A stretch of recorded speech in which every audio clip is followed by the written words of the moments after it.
Most of us associate the holiday with happy pilgrims and Indians sitting down to a big feast, and that did happen once. The story began in 1614 when a band of English explorers sailed home to England with a ship full of Patuxet Indians bound for slavery. They left behind smallpox, which virtually wiped out those who escaped. By the time the Pilgrims arrived in Massachusetts Bay, they found only one living Patuxet Indian, a man named Squanto, who had survived slavery in England and knew their language. He taught them to grow corn and to fish, and negotiated a peace treaty between the Pilgrims and the Wampanoag Nation. At the end of the first year, the Pilgrims held a great feast honoring Squanto and the Wampanoags. But as the word spread in England about the paradise to be found in the New World, religious zealots called the Puritans began arriving by the boatload. Finding no fences around the land, they considered it to be public domain. Joined by other British settlers, they seized land, capturing strong young natives for slaves and killing the rest. But the Pequot Nation had not agreed to the peace treaty Squanto had negotiated, and they fought back. The Pequot War was one of the bloodiest Indian wars ever fought.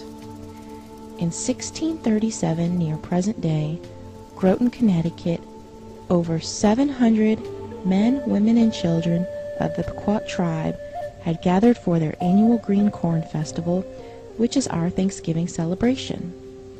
In the pre-dawn hours, the sleeping Indians were surrounded by the English and Dutch mercenaries, who ordered them to come outside. Those who came out were shot or clubbed to death, while terrified women and children who huddled inside the longhouse were burned alive. The next day, the governor of the Massachusetts Bay Colony declared a day of Thanksgiving, because 700 unarmed men, women, and children had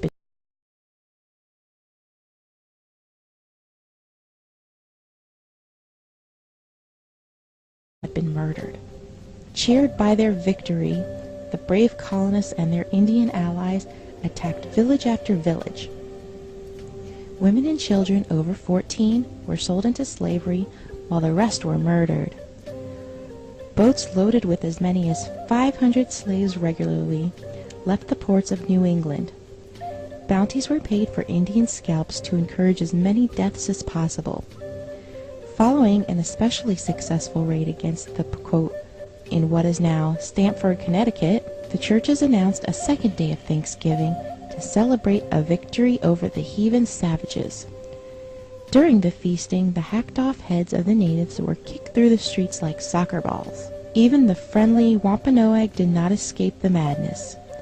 Their chief was beheaded and his head impaled on a pole in Plymouth, Massachusetts, where it remained on display for 24 years. The killings became more and more frenzied, with days of Thanksgiving feasts being held after each successful massacre.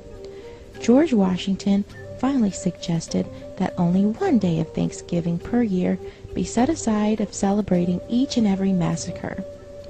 Later, Abraham Lincoln decreed Thanksgiving Day to be a national legal holiday during the Civil War. On the same day, he ordered troops to march against the starving Sioux in Minnesota. The story doesn't have quite the same fuzzy feeling associated with it as the one where the Indians and Pilgrims are all sitting down together at a big feast. But we need to learn our true history so it won't ever be repeated. This Thanksgiving, when you gather with your loved ones to thank your Creator for all your blessings, think about the people who only wanted to live their lives and raise their families. They also took time out to say thank you for all their blessings.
Peace. Welcome to the Knowledge of Self radio show. My name is Teray Allah. Peace. Jakil Knowledge Allah. Peace, Jarulullah. And we would like to welcome you to another broadcast of the Knowledge of Self radio show. On today, December the 1st, what we call the Knowledge Day. So, each show, as always, is brought to you by Global Position Solutions. You can contact them at global, GLOBAL, P as in Peter, SOLUTIONS.net. Also, please follow our broadcasts on knowledgeofselfradio.weebly.com. Be sure to look at our archive videos on our YouTube channel. Can you remind the viewers of our YouTube channel? Yeah, indeed. Actually, if you just go to knowledgeofselfradio.weebly.com, you can catch everything you need there on the top right-hand side. Just see a link to the Facebook, Twitter, and YouTube. Thank you. So it's all compressed into one little neat package. Thank you. Yeah, so, in regards to that, I want to say thanks. We're almost at 200 subscribers, and we appreciate Thank you. The week-to-week support, and just keep telling people about the show, and keep letting people know about what we're doing, and we appreciate it. For sure. Peace. So, to begin with, let's just share what the goal of today's show is. It is to teach about the hidden realm of addiction beyond a substance and how knowledge of self aids in helping one overcome addiction, which is why we titled this show The Knowledge of Addiction. Here is our quotes by Edgar Allan Poe. It says, "I have absolutely no pleasure in the stimulants in which I sometimes so madly indulge. It has not been in the pursuit of pleasure that I have periled life and reputation and reason. It has been the desperate attempt to escape from torturing memories, from a sense of insupportable loneliness, and a dread of some strange impending doom." Why don't we go ahead and pass that around? Because, there's a chunk of that really captures the idea of why we use addictive substances or engage in things in our life that would be considered compulsive or in some way habitual or addictive. So I wanted to go ahead and let Jakil flow into that because I know he was about to say something. So go ahead. I definitely. We know that dude definitely had an interesting life as far as things he was going through, and I think you're right. Part of that does capture, I guess, a big part of why people use those kind of drugs like that, right, as a means to attempt to escape or go into some type of alternate world where those things aren't so prevalent, right, in their lives. I'd also say then there's that other side to where you can take many of those same drugs and people are just hanging out and partying, just because everything else is in order and they're like, yeah, I don't have any worries and I choose to do this because it's just the thing I like to do, whether that be cocaine or skydiving, right? Which we'll get into later as far as how that relates. But right. You can pick your drug of choice, right? Some people like to play paintball. Whatever it is that gets you going like that, people do for many different reasons. Right. Yeah, I definitely agree. I think the biggest thing to me in this quote is about the void. It seems like there's a void that's in a person or people, and they don't feel complete. So they need some sort of stimulant to make them feel complete or comfortable living their life, or give them a boost in an everyday environment. So yeah, I would say, anytime you're relying on something to fill a void, I think that's the key word. Exactly. Then there's an issue there, Right. That's along the same lines of looking outside yourself. I think that becomes the issue. Right. Well, I think one of the things that stands out to me about this quote, because I will speak from experience. Later on in the show, you'll understand why. But Edgar Allan Poe says, it has been the desperate attempt to escape from torturing memories. So much of what is rooted in addiction, if you read a lot of the research out there and, in a variety of medical journals, it will show that people generally use drugs to escape something. Now, some may say, well, I take this drug to escape from physical pain. Okay, and in some cases that's valid. But then there are others who will use it in order to escape maybe some things in their life that they don't want to confront head on. So it's kind of like a cover up. You know, You shield behind it. Like a Band-Aid, right? Yeah. Right. We all put on masks when we don't have a clear sense of our identity. So when you go to a party, maybe you don't feel that self-confident. Maybe you have some low self-esteem issues, and to overcome that, you drink. You know, maybe to the point where you get drunk. Right, the brave juice. No, that's real. That's real. And then go in there and you can talk to every woman or every man, depending on your gender, in the room and feel comfortable about that. But once it's all over, you go back to actually a poorer self than when you went into that particular party. So we'll talk about how addiction also chips away at you, both mentally, emotionally, and physically. So, as always, the order of the show, we're going to go into our discussion of some current events. But actually, before we do that, I wanted to see if we were going to kind of go in on the brief Thanksgiving video that we showed the people. Were there any comments, anything that stood out you wanted to share with the people? Oh, man. Or with me? Now, one thing I thought was interesting, and again, I've been on this huge Matrix kick. And also, if you got a good TV, you'll notice that Neo actually has two different colored blacks on like his jacket and his shirt. Two different, Interesting. In any event, one of the lines in Matrix, I think he's talking to the dude that looks like Colonel Sanders, part 2, a skinnier version of Colonel Sanders. And that dude is talking about how this is not the first time they've killed Zion, and they've gotten pretty good at doing it. So one of the things in the video, they talk about how after every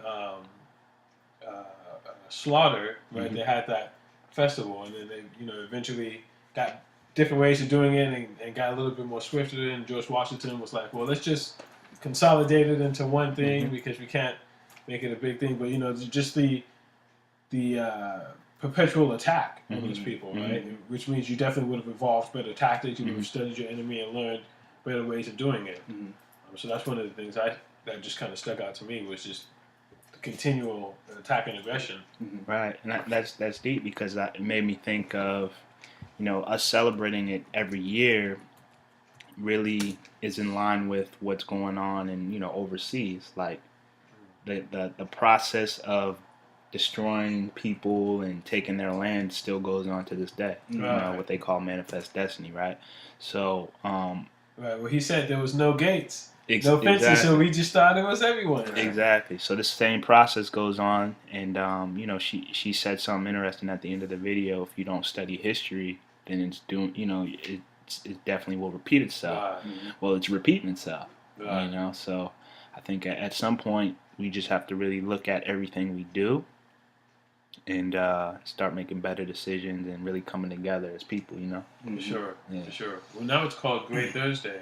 So it's Great Thursday. Okay. I guess that's part of a way that we can get out of the whole Thanksgiving thing, right? People will be too busy celebrating Great Thursday, because now that it starts at 7 or some places 6 p.m. on Thursday, that really cuts into your Thanksgiving turkey dinner time. That's wild. Right? So maybe we'll see as it affected people spending more money that they don't have.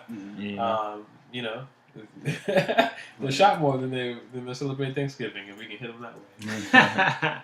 Well, one of the things that I had the pleasure of doing just in my teaching career several years ago, I had students read something called From Plymouth Plantation, and it's a story about some of the early settlers of what would be considered the New England colonies under William Bradford, among other people that traveled with him. And actually, he was, apparently present, according to his narrative, when the Mayflower Compact was signed, which basically was the first treaty that the Europeans wrote. in an agreement with the indigenous people who had, occupied that particular land, or actually who own the land. But of course, with indigenous people, they share the land. Mhm. So it's just a completely different mentality when you're talking about It's indigenous public people. domain. Right. So we'll just take it for ourselves. Right. Just like the internet. Exactly. So in essence, what came out of that treaty, of course, was a long, dragged out war. I mean, not only can we mention King Philip's War, but there are a lot of other wars that sort of stemmed from that original agreement that was made. I know you heard that in the video. It was the Wampanoag Indians, or the indigenous people as we call them, who were involved in this agreement. And actually, them and other indigenous groups in that area, they were pivotal in actually helping the early settlers survive the winter. Definitely. And one of the first things they came, Do William they Bradley. still tell that story nowadays in history? Oh, it's in his narrative. If you teach the narrative, it talks about. Okay, right. If you teach the narrative, I mean, as far as the history books, are they actually teaching those kind of things anymore? I would have to ask the history teachers. I don't even think the history teachers I've worked for over the years even use those textbooks. Maybe for a quick reference or something. Yeah. But in a nutshell, the idea is that in his narrative, he talks about how, they come into the land, they come into the Bay of Massachusetts, and they were all starving. So one of the first things they did was they began looking for food. But since, the ground was really hard and it was arid and things of that nature, and they were new, they really didn't have any options in terms of surviving the winter. So what they did was they kind of discovered where the indigenous people were hiding their food under the ground. So then they went and kind of stole that. And then at some point they encountered the indigenous people who didn't,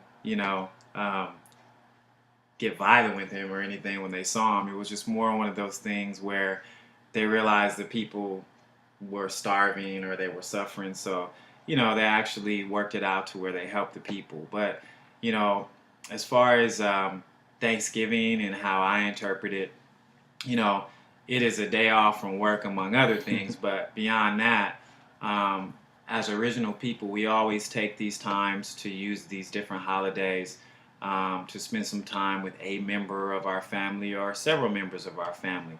But historically speaking, the last time I can truly say that we were subjected to celebrating Thanksgiving was when I was in elementary school, where we had to make, the pilgrim hats, and we had to make the Indian bands, and then we all kind of sat around as children eating things, that you would get at Thanksgiving. Right. But other than that, my family, we may say Happy Thanksgiving or Happy Family Day, which is kind of the case now. But we just make sure we don't get caught up and we're aware of the history and we're not, contributing to the death of more people, which is why I'm doing this show. Nah, someone told me they were like, Happy Thanksgiving.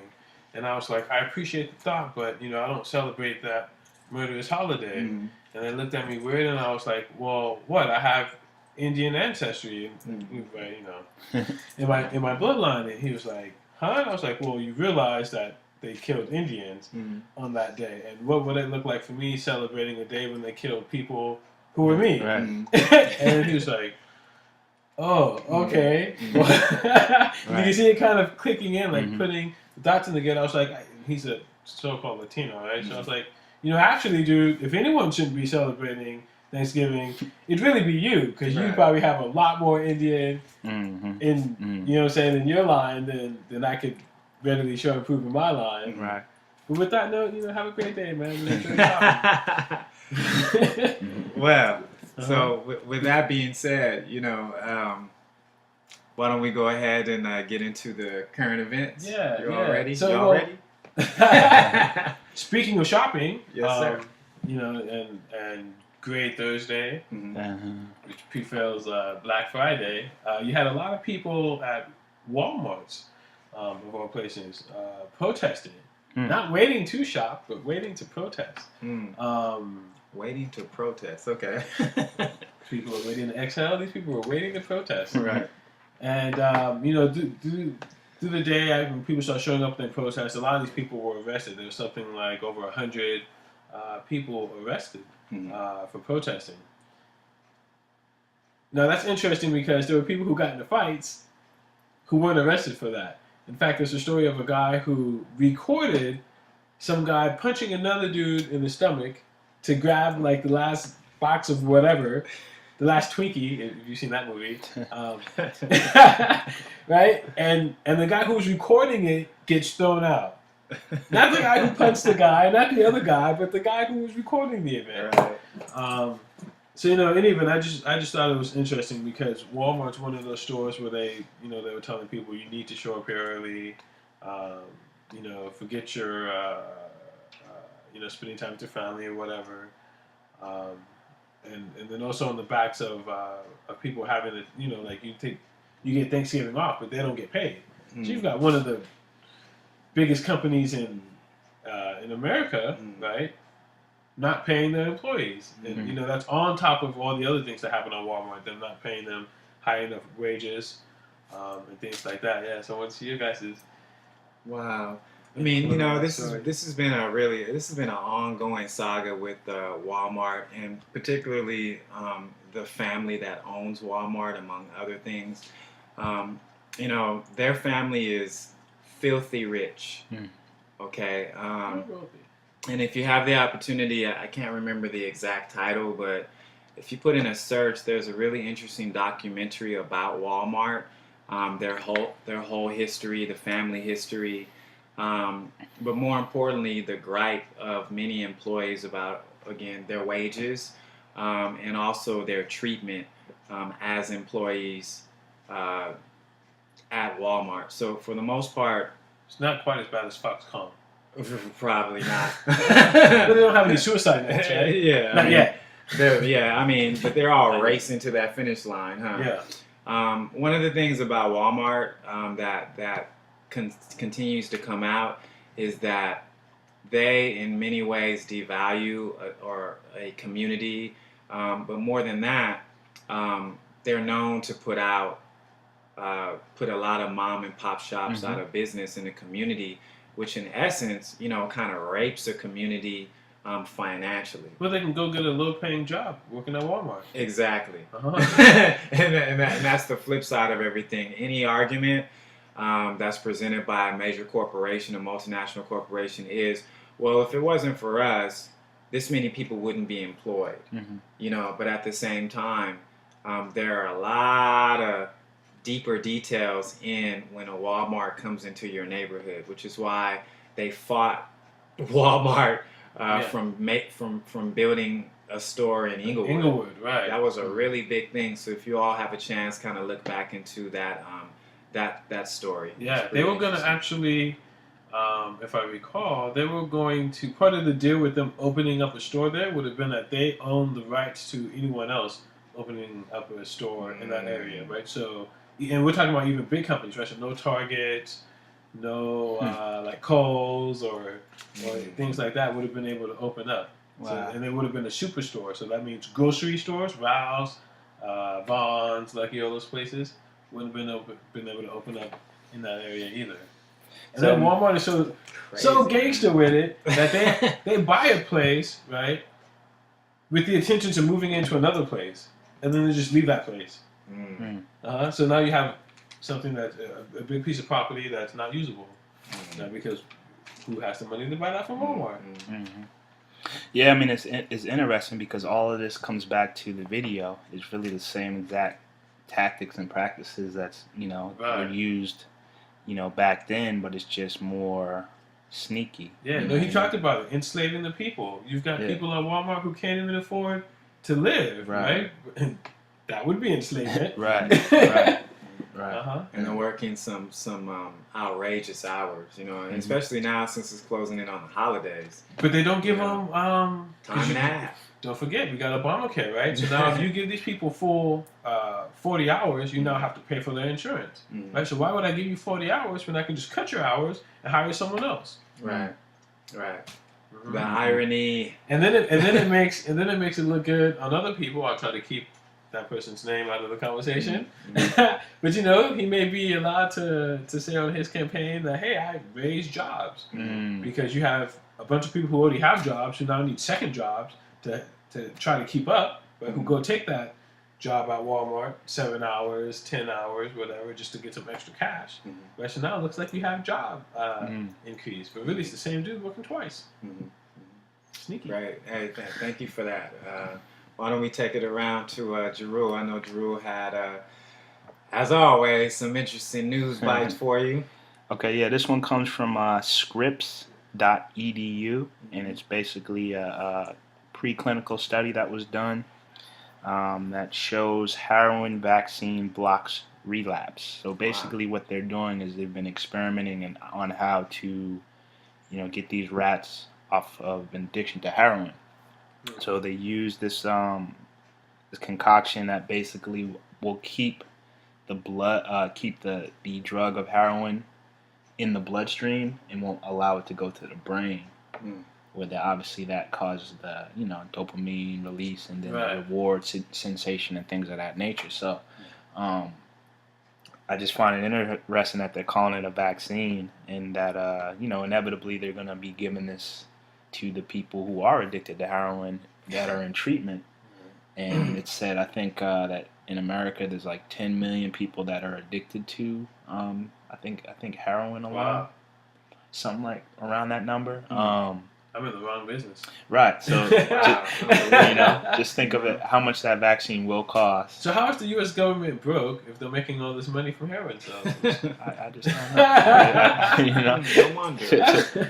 Yeah. So they were basically doing tests with rats, and I guess they had it so that a rat hits a lever and heroin comes down, and then they take it. So then after I guess to adjust for the test, see the different reactions. So they put some rats on the vaccination, and they took some rats off of it, and the ones who hit the lever, where the heroin would come down, that were addicted and didn't get the vaccination, obviously they continued taking the heroin, but the other ones, they weren't even interested anymore. So I mean, it works on rats, so it seems like it blocks dopamine uptake inhibitors, so that it's not wanting the sensation. Yeah, because what the addiction, we'll get more into it on the show. It really comes from that rewards. We're not giving that too much. Yeah, right. The reward center process. So that release of the dopamine is what makes you feel better. Yeah. And what this vaccination is supposed to do is keep the blood in the bloodstream and not allow it to get to the brain, so that dopamine won't be released. Wow. Yeah. Interesting development. I wonder where else that can go, right? Because dopamine also has to do with like your desire to want to eat, do things, right? So if you can suppress someone's potentially what you're doing, right? It's suppressing someone's desire to want to. And that's immediately what went into my head, because now they're calling obesity a disease. Yeah. So, quite naturally, if it's a disease, then you should be vaccinated for this disease. Right. Quite naturally. It seems like I need to switch businesses and start making some vaccines for for obesity. It's called exercise. People, get the hell out your house. We can use that for people who desire to become politicians. We need a vaccine for that. So, thank you for that, Jeru. I know we're going around the round table. I have a more lighter story here, but for the most part, we have shared a couple of stories like this where students at a particular school, anywhere in America, has a conflict with the school that they're attending because of the dress code, or in this case, the hair code. There's a student by the name of Vanessa Van Dyke who attends a school called Faith Christian Academy in Orlando, Florida. And basically, as was revealed through the news story on CNN, the school was threatening to expel her because of her hair, because apparently it was against the school's handbook or their dress code in some way. And according to school officials, it was deemed, her hairstyle was deemed as, or is deemed as, a distraction. So of course the students' response to all of this is basically that, I'm not going to change my hair. I'm not going to, do some of the things that maybe some other girls are willing to do with their hair, whether it be braided up or cut it, or, all of the different ways that would make it quote unquote acceptable at a private school. So as the week progressed, at the end of all of this, the school decided to not do that, because what happens is this begins the whole case of whether or not a school is discriminating against a student who happens to be, a black student, a student of African descent. So in essence, anytime these types of stories come out, and then you look in the entertainment world, and now if you look in corporate America, you'll see that hairstyles, right? I mean, braids and locks and things of that nature are becoming a little bit more acceptable.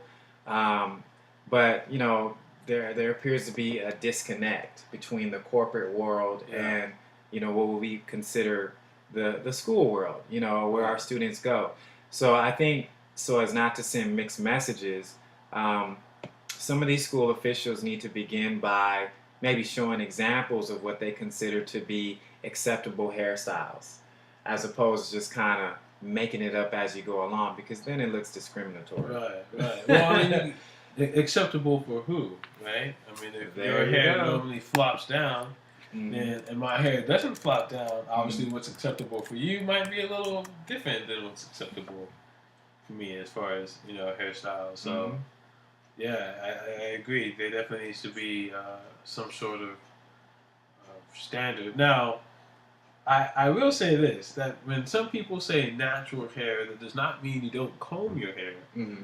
Right. Right? So some people just say natural and just let their hair just wild out. Yeah, right?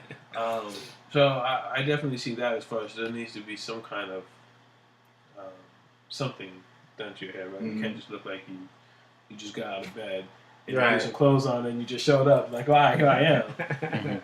Right. I mean, if you look at pictures of the student, her hair just looks extravagantly long. It's kind of like this, but it's not anything I would deem as offensive. It's clean.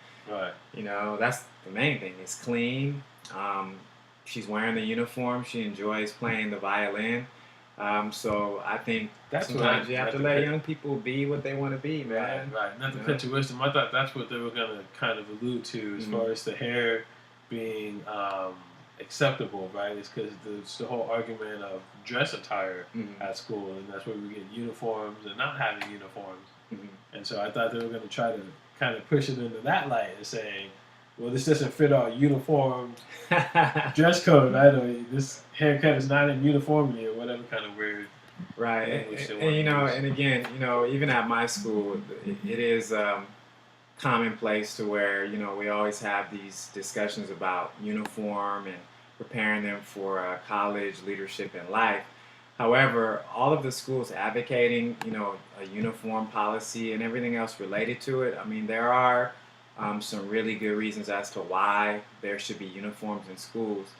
However, that whole argument where you say it's to prepare them for the work world or to prepare them for the job market, but you're not the company in the end that's going to hire that student when they need a job, so you just you're teaching them these things. However, you would never be in a position to employ the children that you're requiring to be in this uniform or wear their hair a certain way. Right. If you could say, well, when you seek employment from us, we would expect you to have your hair like this, then that's a little bit different. Because if you go work for, and I can't think of other companies, but like Google, right? It's a pretty free and open company. I mean, those dudes are riding skateboards across the place and all kind of crazy stuff. Great lunch buffet from what I hear. Yeah, right? So, obviously they're not going to expect you to wear a uniform. Your uniform is freaking show up to work and get your job done, right? If that requires you to be in flip-flops and a tank top, then right? There's companies like that have that just kind of open atmosphere. So, like you're saying, you can't just say, across the board, this is how you need to dress in corporate America, because not everyone in corporate America dresses a certain way. That's true. Yeah. Mm-hmm. Yeah. So I wanted to let Jeru add on. I know you. Oh had no, I something just to think add on with